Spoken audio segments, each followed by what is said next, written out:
나는 다 괜찮은데 커피를 마셔서 잠을 못 자. 그게 불면증의 원인이야. 카페인 때문이다. 네네. 뭐 이렇게 얘기를 하죠. 디카페인을 마시면 어떻게 되겠습니까?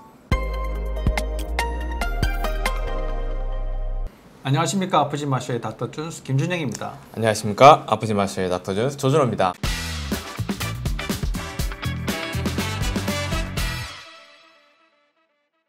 저희가 지난주에 이렇게 이제 불면증에 대해서 굉장히 이야기들을 많이 했어요. 아니, 그런 거 다 필요 없고 나는 다 괜찮은데 커피를 마셔서 잠을 못 자. 네. 그게 불면증의 원인이야. 이렇게 말씀하시는 분이 있어서 오늘 이제 거기에 대해서 네. 재밌는 커피와 수면의 이야기에 대해서 설명을 드리도록 하겠습니다.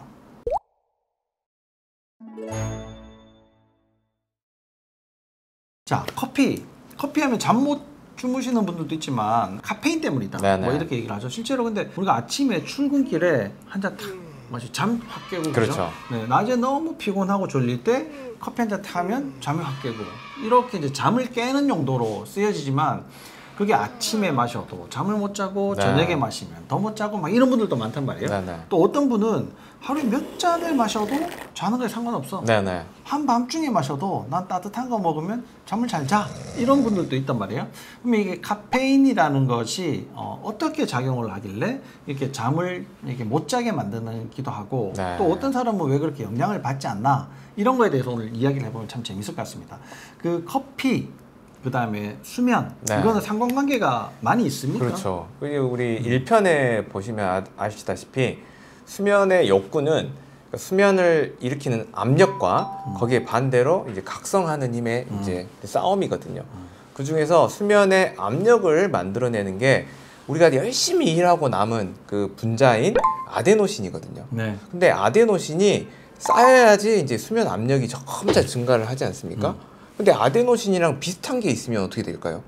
그게 아데노신 역할을 하고 아데노신이 제자리로 가서 못 붙게 만들겠죠. 네. 그래서 그 아데노신이랑 카페인이 모양이 비슷하게 생겨서 그 카페인이 아데노신 수용체에 딱 붙어 있으면 남아있는 아데노신이 갈 자리가 없는 겁니다. 네. 그래서 내가 이제 잠이 못 드는 건데 이제 이런 것들이 모두 다 실은 시간이 지나면 또 해결이 돼야 되거든요. 네. 그래서 그런 것들을 처음에 있던 농도에서 반으로 줄어드는 거를 보통 반감기라고 하는데 그런 카페인의 반감기가 보통 한 5시간 정도 됩니다.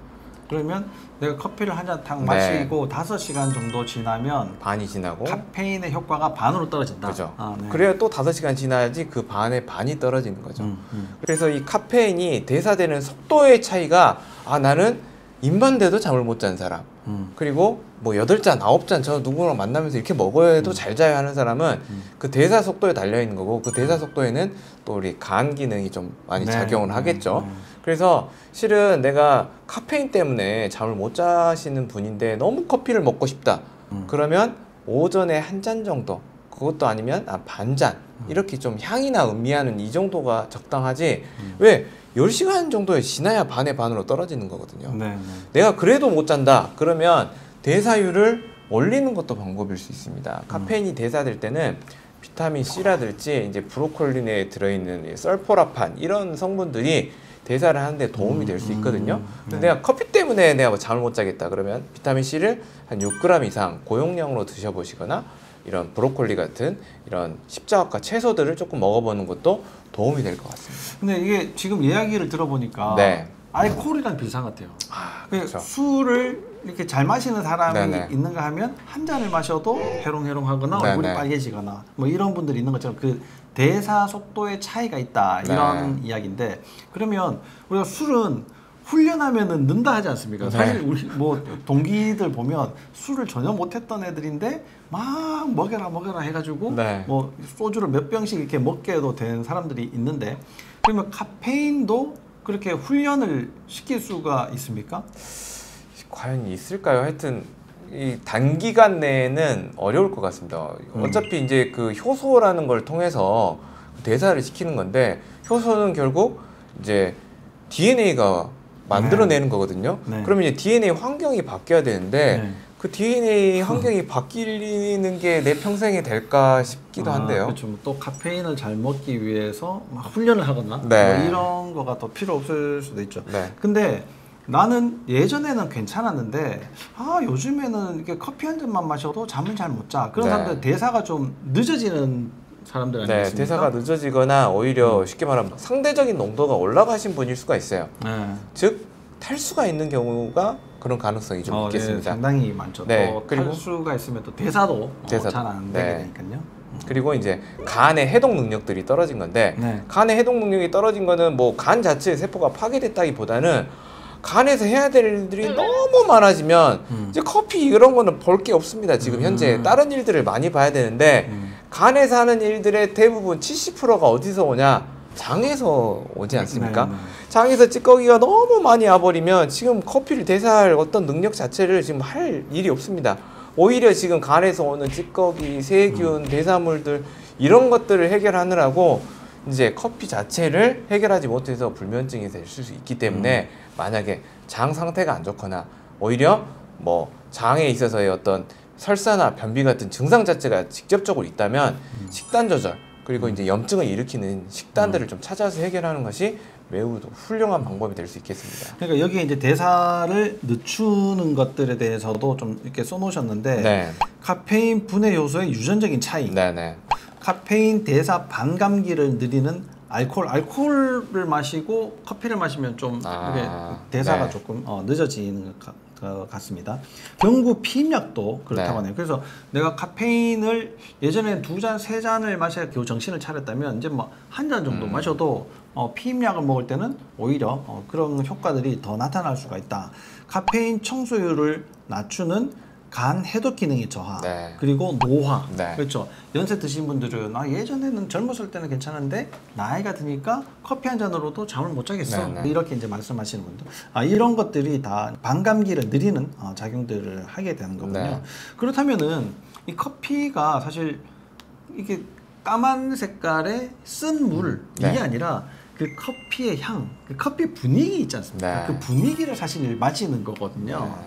근데 이걸 꼭 먹고 싶은데 네. 그러면 언제쯤 먹으면 제일 좋을까? 이 커피를 수면에 방해가 없이 네. 아침에 뭐 한 잔이나 뭐 반 잔 정도 드시라고 했는데 꼭 아침에 먹어야 되는 그런 이유? 아니면 아침에 먹으면 이런 사람들 좀 조심해야 된다. 네. 뭐 이런 분들 혹시 있을까요?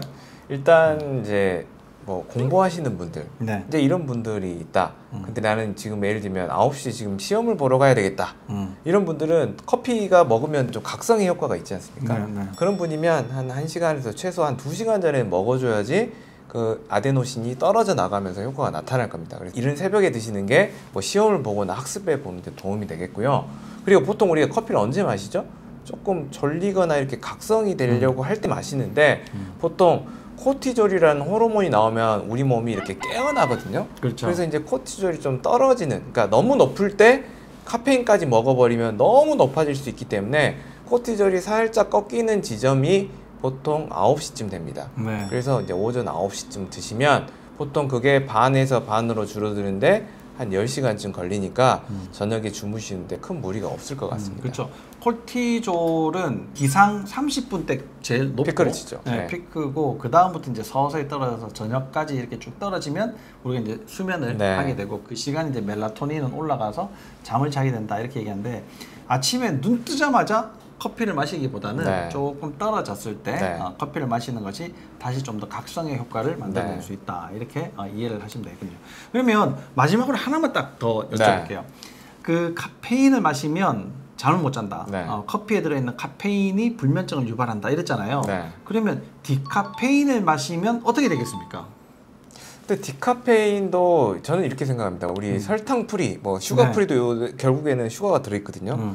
그 우리 디카페인에도 일부 카페인이 들어있기 때문에 어느 정도는 카페인의 효과가 나타날 걸로 보이는데요. 꼭 그렇다기보다는 네. 이제 제가 이제 주로 이제 설명하는 내용들은 이렇습니다. 우리가 공부를 할 때 있잖아요. 네. 음악을 들으면 이게 공부가 더 잘 되는 사람이 있잖아요. 네네. 그리고 이제 음주 영어라고 하죠.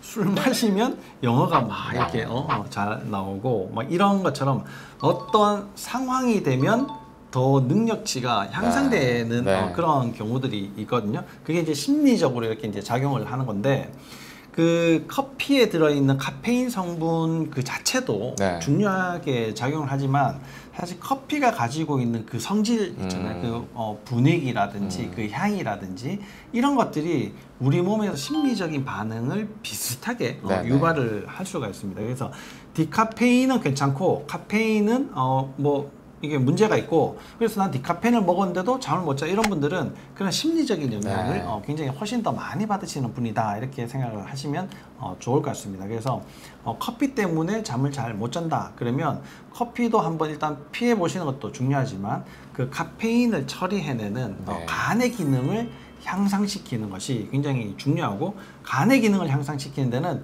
무엇보다도 장을 깨끗하고 건강하게 유지하는 것이 중요하다. 그래서 음식을 가려 먹어야지 그래도 커피를 마시고도 좀 더 수면의 영향을 덜 받는다. 이렇게 이해를 하시면 좋을 것 같습니다. 오늘 내용이 이게 상당히 좀 많은 분들이 궁금해하시는 내용들이거든요. 그래서 여러분들에게도 도움이 되셨으면 참 좋겠습니다. 다음에도 유익한 내용을 가지고 또 찾아뵙도록 하겠습니다. 감사합니다.